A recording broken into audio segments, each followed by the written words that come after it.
Good morning my dear students. दोस्तों, हम लोग इसके पहले लेक्चर में फिनाल के बारे में पढ़ रहे थे।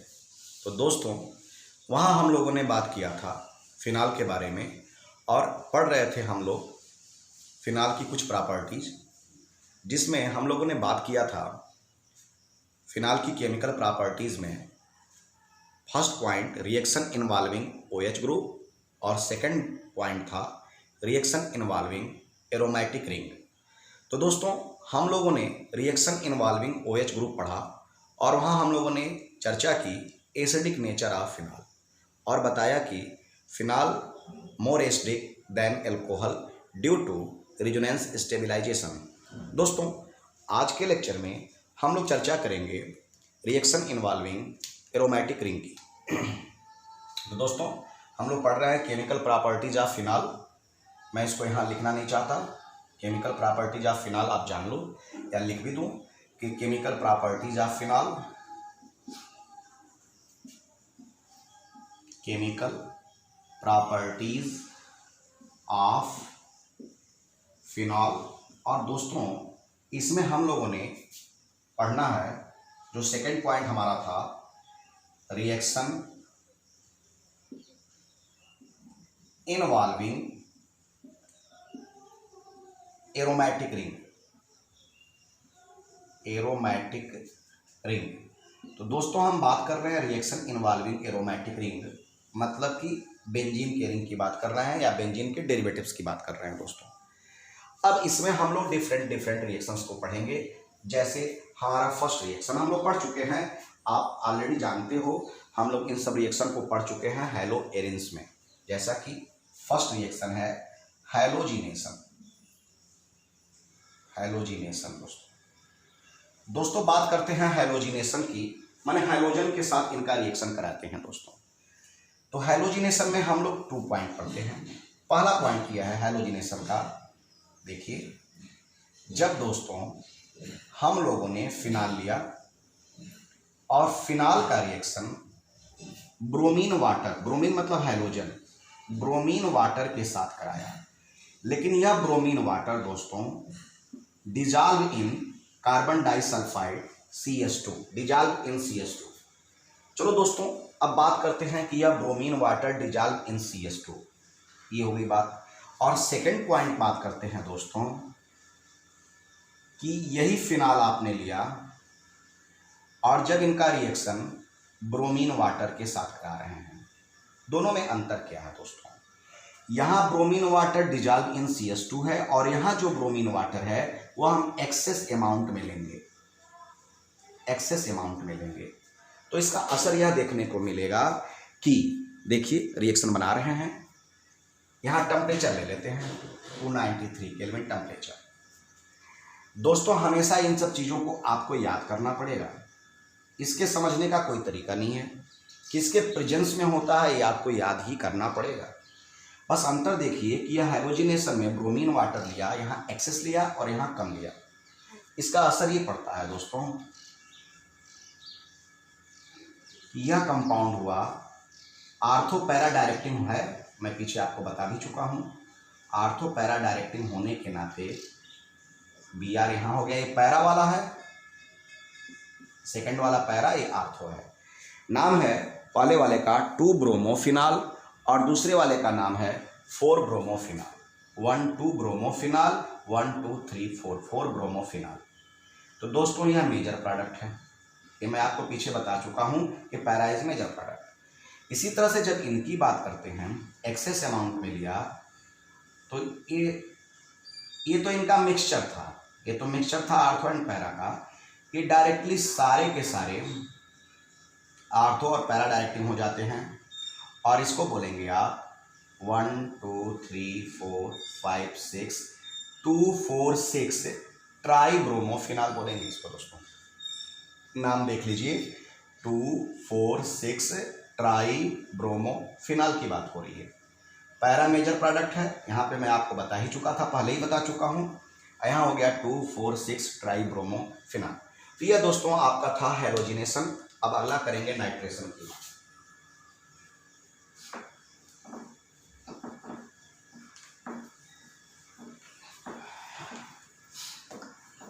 दोस्तों 1 सेकंड का ब्रेक है।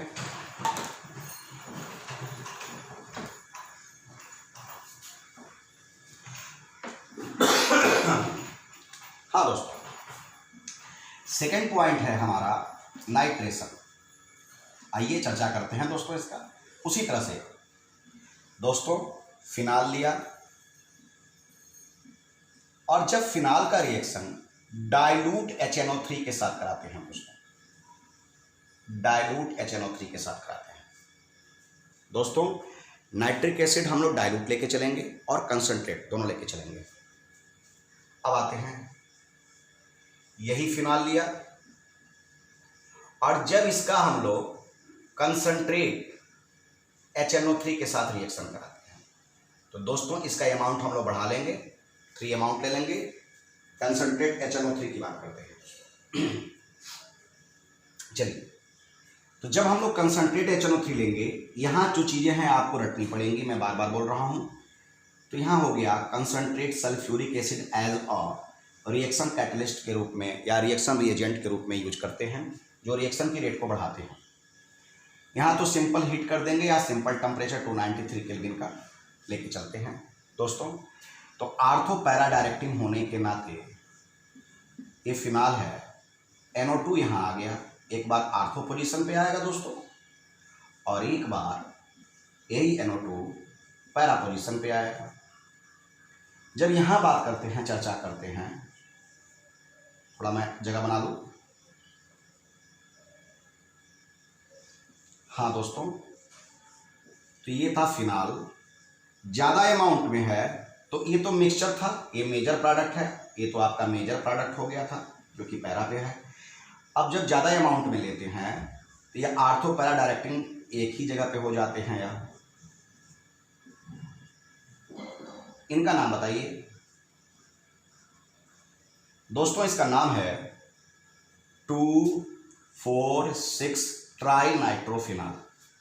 2,4,6 ट्राई नाइट्रोफिनाल। ऊपर वाले का तो नाम आप जानते हैं, आर्थो वाले का नाम हो जाएगा 2 नाइट्रोफिनाल और पैरा वाले का नाम हो जाएगा 4 नाइट्रोफिनाल।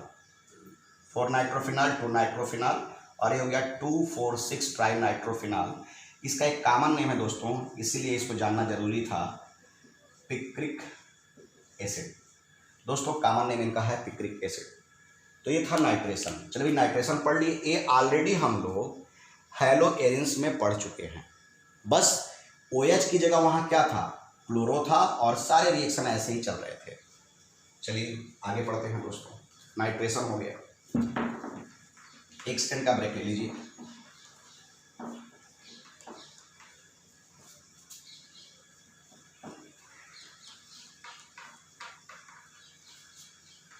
थैंक यू दोस्तों ब्रेक के लिए। तीसरा पॉइंट सल्फोनेशन की बात करते हैं दोस्तों।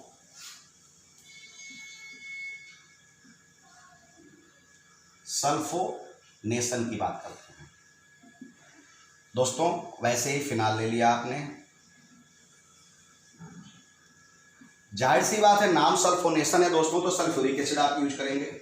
अब सल्फ्यूरिक एसिड में क्या यूज करेंगे, जनरली इस तरह के रिएक्शन कंसंट्रेट सल्फ्यूरिक एसिड के प्रेजेंस में होते हैं।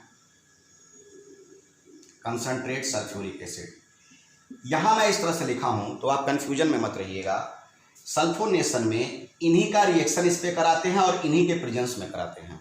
मतलब कि फिनाल पे कंसंट्रेट सल्फ्यूरिक एसिड का रिएक्शन होगा और कंसंट्रेट सल्फ्यूरिक एसिड के ही प्रेजेंस में होगा दोस्तों, इसलिए मैंने ऐसे लिखा हुआ है। Temperature 373 kelvin temperature. दोस्तों ये सब आपको याद करना पड़ेगा और मैं मानता हूँ इस बात को, मैं जानता भी हूँ यह याद करना बहुत ही टफ होता है दोस्तों, कितने रिएक्शन के कितने टेम्परेचर, कहाँ कहाँ कौन से टेम्परेचर। लेकिन दोस्तों केमिस्ट्री पढ़ने वाले केमिस्ट बनते हैं, केमिस्ट्री के साइंटिस्ट बनते हैं और उनको इन सब चीज़ों को याद होना ज़रूरी है। केमिस्ट बनेंगे, दवा बनाएंगे, और आप जानते हैं डॉक्टरों को दवा कैसे याद होती है, उसी तरह से केमिस्ट्री वालों को टेम्परेचर और कैटलिस्ट याद होना चाहिए। थोड़ा सा भी बदलाव करेंगे ना, रिएक्शन अलग दिशा में चला जाएगा, फिर प्रॉब्लम हो जाएगी। तो दोस्तों इतना तो आपको मेहनत करना ही पड़ेगा। तो सल्फोनेशन है। अब आपने यहाँ फिनाल लिया और एक बार SO3H, दोस्तों आप गौर कर रहे हैं कि मैं कुछ चीज़ों को छोड़ता भी जा रहा हूँ। क्या छोड़ रहा हूँ आप बता सकते हैं? जैसे कि देखिए मैं क्या छोड़ रहा हूँ। जब सल्फोनेशन किया तो यहाँ H और यहाँ O छोड़ रहा हूँ मैं, और जहाँ जा रहा है वहाँ का H2O बाहर जा रहा है। मतलब दोस्तों जब SO3H अटैक हो रहा है आर्थो पे और पैरा पे अटैक हो रहा है, तो जहाँ अटैक हो रहा है वहाँ का हाइड्रोजन आपका निकल रहा है वहाँ का, और SO3H में H और O बच रहा है, OH बच रहा है। इसका मतलब कि यहाँ से वाटर बाहर जा रहा है। दोस्तों इसके पीछे वाले रिएक्शन में भी वाटर बाहर जा रहा था, मैं लिख नहीं रहा हूँ क्योंकि ये ऑलरेडी हम लोग हैलो एरेंस में पढ़ चुके हैं। तो अब अंडरस्टूड है, आप इन बातों को थोड़ा सा ध्यान दीजिए। अगर आपको लगता है कि बैलेंसिंग में कहीं कुछ प्रॉब्लम आ रही है तो देखिए कि कहाँ से वो चीज़ें बाहर निकल रही हैं, H यहाँ से या यहाँ से, आप दोनों में से जहाँ समझ लो, प्लस इनमें से H और O जा रहा है, H2O बाहर जा रहा है। तो दोस्तों ये बन गया आर्थो और ये बन गया पैरा। तो दोस्तों ये सल्फोनेशन था। अब आप बताइए इनका नाम क्या है?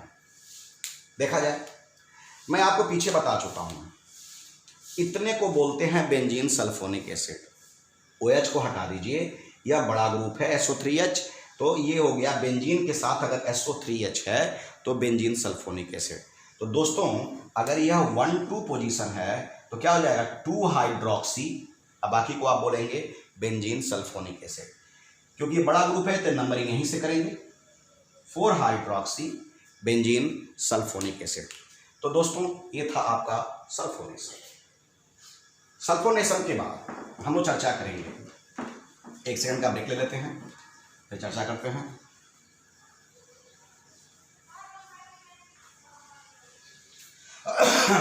हाँ दोस्तों, सल्फोनेशन 3rd नंबर पे था।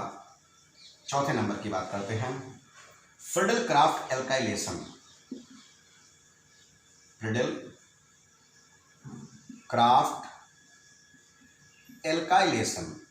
तो दोस्तों जब एल्काइलेशन की बात करेंगे तो RX का अटैक कराएंगे। आइए, आप सब जानते हैं कि फ्रिडल क्राफ्ट में आपने RX की जगह, हम लोग पीछे हैलो एरेंस जब पढ़ रहे थे तो R की जगह CH3 कर लिए थे और X की जगह Cl कर लिए थे। कर लीजिए आप, फिनाल पे अटैक करा दीजिए। तो आर्थो पैरा डायरेक्टिंग कर दीजिए आप, जैसा कि एज यूजुअल है। यहाँ पे CH3 आया तो दोस्तों यहाँ का H और यहाँ का Cl बाहर क्या चला जाएगा, HCl।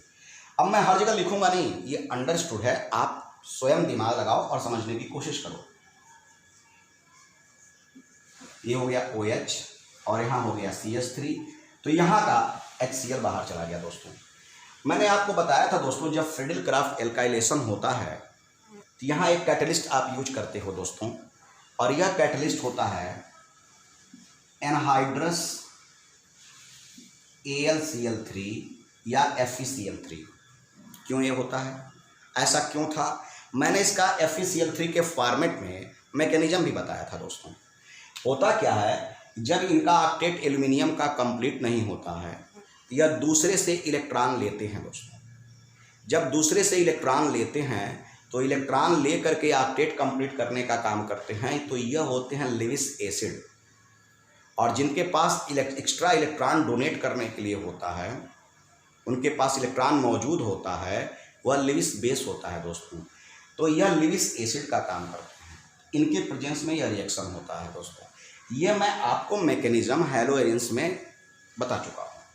चलिए दोस्तों, अब आप फ्रिडल क्राफ्ट एसाइलेशन की बात करते हैं। 5वां पॉइंट देख लिया जाए, फ्रिडल क्राफ्ट एसाइलेशन। दोस्तों एसाइलेशन में मैंने बताया था RCOX का होता है अटैक। अब आपने क्या किया,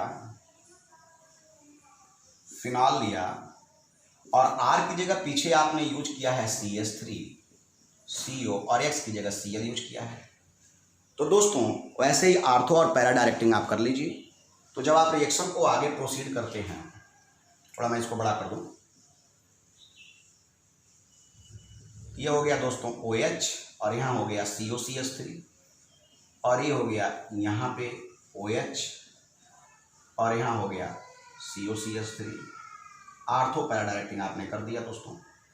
अब देखो तो क्या बाहर गया, तो जहाँ गया वहाँ का H चाहे यहाँ का और HCl बाहर चला गया। ये भी दोस्तों उसी तरह से एनहाइड्रस AlCl3 के प्रेजेंस में होता है। ये सब रिएक्शन पीछे पढ़ चुके हैं, आज की क्लास में कॉपी पेस्ट कर रहा हूँ। चलो दोस्तों नाम बोलते हैं। मैंने आपको बताया था इस पूरे का नाम, बेंजीन के साथ जब CuCH3 होता है तो उसको बोलते हैं एसीटोफिनोन। लेकिन यह दूसरे पोजीशन पे हो गया 2-हाइड्रोक्सी, इसका नाम हो गया क्या, बोलिए 2-हाइड्रोक्सी एसीटोफिनोन। मैं लिख नहीं रहा हूँ, समझा रहा हूँ केवल 2-हाइड्रोक्सी एसीटोफिनोन। इसी तरह से दोस्तों यहाँ पे जब करेंगे क्या हो जाएगा, 4-हाइड्रोक्सी एसीटोफिनोन की बात हो रही है। चलिए यहाँ पे आते हैं, 1-2 कर लेंगे आप। 2-हाइड्रोक्सी मिथाइल बेंजीन, CH3 को मिथाइल कहेंगे, बांड लगा है, एक C है तो मेथ, बांड लगा है तो I।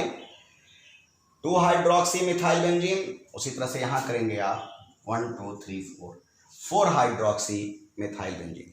तो दोस्तों ये एक जनरल प्रॉपर्टी थी रिएक्शन इन्वॉल्विंग एरोमेटिक रिंग की, general property of phenol through reaction involving aromatic ring. दोस्तों रिएक्शन इन्वॉल्विंग एरोमेटिक रिंग इसके नेक्स्ट लेक्चर में भी आगे बढ़ाऊंगा। अभी पूरी प्रॉपर्टी कंप्लीट नहीं हुई है, कुछ नेमिंग रिएक्शन है जो इसी रिएक्शन इन्वॉल्विंग एरोमेटिक रिंग से हम लोग आगे चर्चा करेंगे, तो उसको अगले लेक्चर में बताएंगे। फिलहाल इतना ही इस लेक्चर में। अच्छे से पढ़ना दोस्तों। Thank you, best of luck, have a nice day, good luck.